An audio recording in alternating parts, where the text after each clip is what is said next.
72. izdanje Viške regate okupilo je flotu od čak 155 brodova iz 10 zemalja. Bilo je tu više od 1100 jedriličara iz Francuske, Italije, Velike Britanije, Slovenije, Slovačke, Rusije, Crne Gore, Češke, Austrije i Hrvatske. Prije samog starta čak se kalkuliralo i o odgodi regate. Ipak start je održan ispod Splitskog Sustipana, prema 28 nautičkih milja udaljenom Visu, po jakom jugu, po valovima koji su nakon Hvara dosezali visinu i preko 2 metra, a jugo je bilo na refule i udaralo s 34 čvora.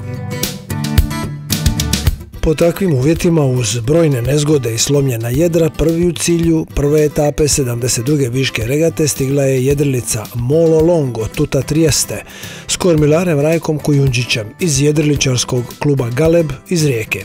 A 10 minuta nakon njega u Vis je ušao brod Ola skipera Tonija Bulaje iz jedriličarskog kluba Marina Kaštela, ispred treće plasiranih Slovenaca na brodu Generali Asilina kormilara Samo Žvana.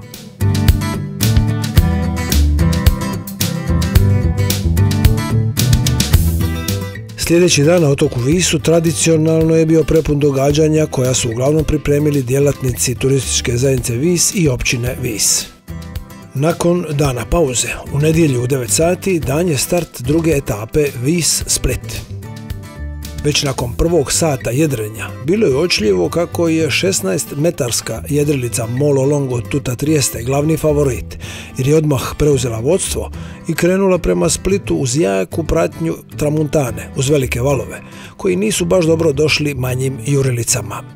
Stoga i ne čude da je i ova etapa regate bila obilježena nezgodama, u kojima je opet jedan brod ostao bez jarbola.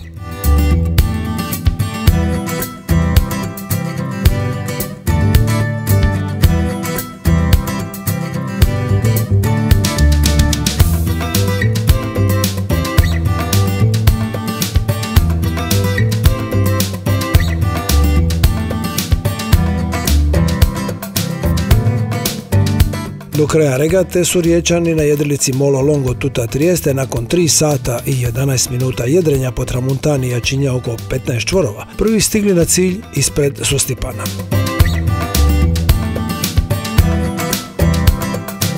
Drugi je ovaj put bio Joško Berket i njegova posada na brodu Marina Kaštela sa dolaskom 5 minuta iza prvoplasiranog.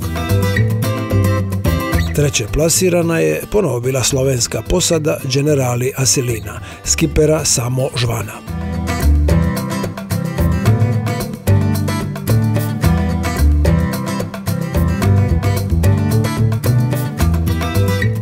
Svečanom dodjelom pokala najuspješnijim posadama okončana je 72. Viška regata krstaša, rekordna po broju prijavljenih jedrilica.